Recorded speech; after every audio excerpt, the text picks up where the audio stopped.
Hello and welcome back. Today we're talking solo sailing safety at sea. It's a lot of S's. Here is the equipment that I use or have on the boat for when I'm out solo sailing. You might think that it's a bit over the top. That's fine. Let me know in the comments below. You might think that I'm missing something vitally important, in which case, please let me know in the comments below so I can go and get it. So we're going to run through them, why I've got them, and go from there. So this will be handy if you're looking at getting into sailing and don't know what kit you need first, or if you're looking to update some of your older kit, I guess. Let's kick off with what is quite possibly the most important life jacket. I think so. I see a lot of people on YouTube who sail without wearing one. That's fine, it's personal choice. If you're only sailing your own boat, there's no law stipulating that you have to wear one. Commercially, I think you do, certainly for insurance purposes, but I think there's legislation as well, but that's something else. But for me, I won't sail without wearing one of these. Even if I'm wearing a vest or whatever and it's boiling hot, I'll still wear one, just in case. Mine is a auto-inflate, meaning that as soon as I hit the water, it'll go off. There is some slight drawbacks to that. Supposedly, I've never had it happen to me, but if you're in torrential rain, they can set themselves off and need to be recharged. Like I said, it's not happened to me, but that is one drawback, I guess, of the type that they are. Mine's pretty cool. There's a little inspection panel, so I can look at it and check on the canister without having to open the whole zip, and that is fine. But otherwise, it's pretty simple. It's got waist straps, not waist straps. What are they called? Low-hanging straps, leg straps, crotch straps that to hold the vest down so that it doesn't rise when it inflates, if it inflates. And otherwise, nice solid piece of kit, and I will not leave harbour without it. In fact, when I've gone out on other people's boats, I've taken my own because I know that mine is safe and I know that mine is working. So sometimes, depending on the boat I'm going on, if they haven't got a business reason to keep their life jackets updated, then I'll probably take my own anyway. But yeah, life jacket. Next up, we got an EPIRB. It is an emergency position identicating radio beacon. This is boat registered, so it's a GPS device, technically. And what it is it is manually set off, so this one's not water operated. You can get ones that will work in water, but essentially, if I'm in trouble, I need to go down below. Well, I keep mine just next to the companionway so I can reach round and grab it from the cockpit. Pull the aerial out, push the button or hold the button down, and it will send off its signals. The Coast Guard will pick it up, and thankfully, or hopefully, know where you are. When you buy them new, you get given a form that you need to fill in. You put in your boat's registration details, your details, and that locks the boat to this device, so that when it comes up on their screen, they know who you are, what boat you're in, and hopefully where you are, so they can send help.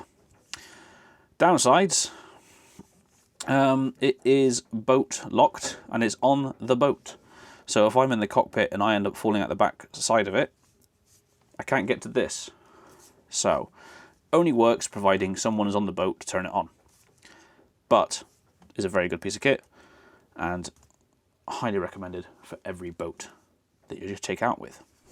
So if you're on the back of the boat and you go over the back and you can't get to your EPIRB because it's sailing off away from you, what do? Well, you get a PLB, a personal locator beacon. This one lives on my life jacket.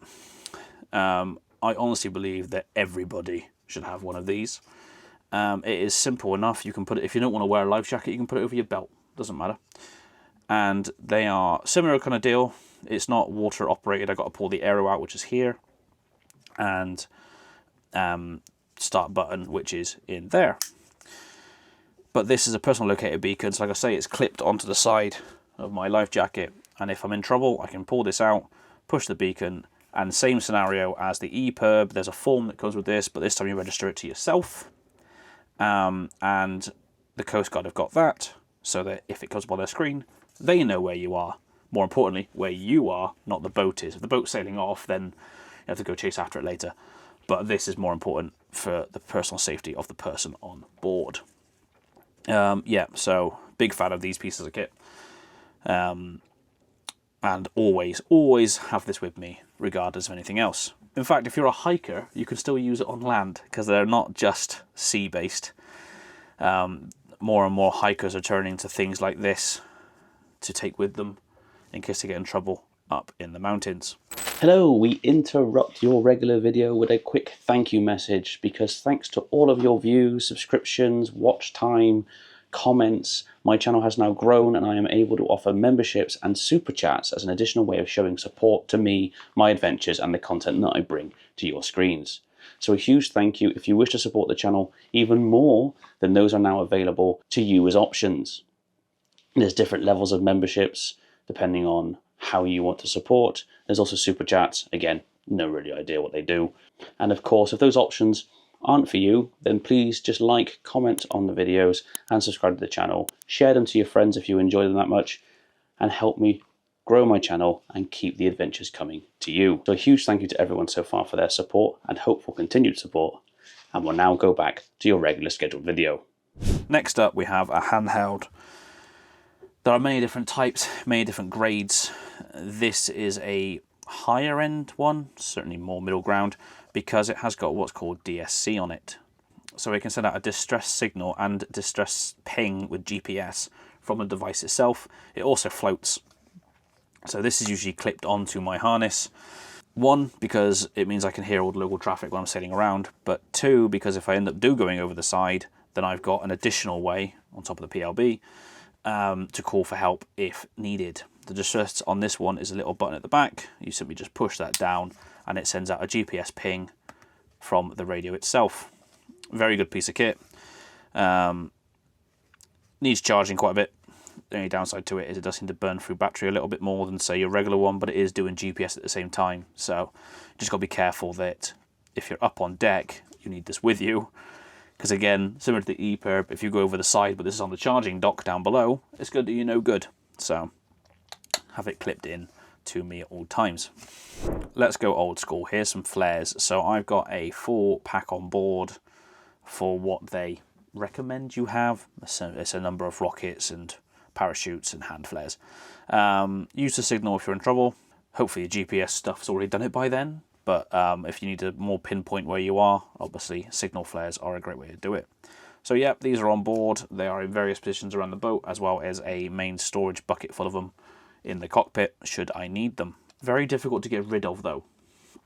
One of the biggest pains with flares now is trying to get rid of the old ones. Currently, I don't know where to get rid of them. So if anyone wants to pop a comment below telling me where that's possible, that would be great, because I've got a bunch of old ones to get rid of.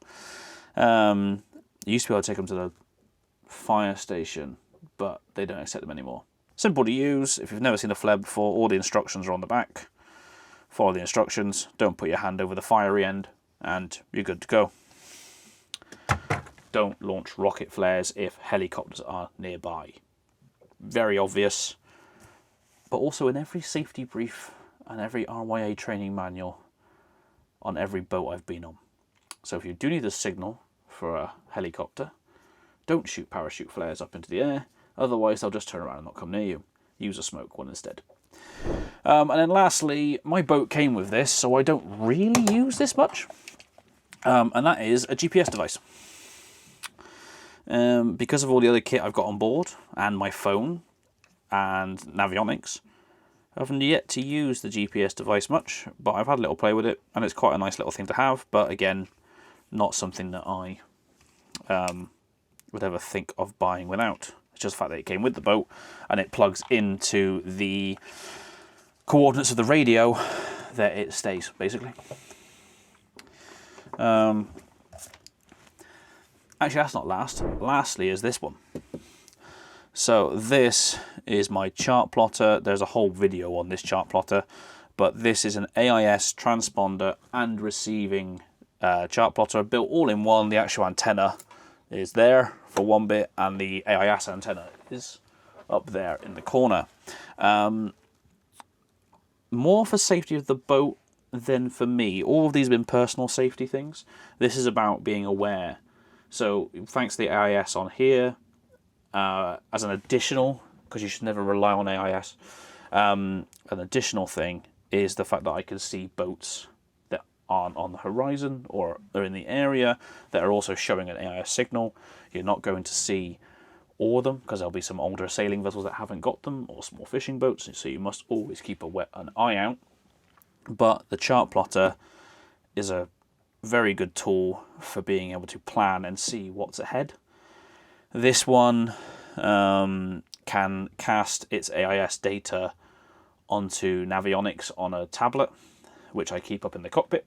Because this is not waterproof, it stays down here, so it casts via Wi-Fi to a iPad or phone the AIS data that it can see. So when I'm in the cockpit, I can have a quick scan and see what's nearby, what's on intercept with me, and all that kind of stuff.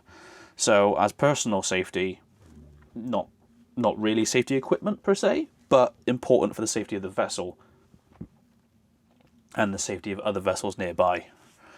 So yeah, great piece of kit. I didn't want to take the boat apart to put in proprietary systems of AIS, GPS, all that kind of stuff. So buying an all-in-one system was great for me.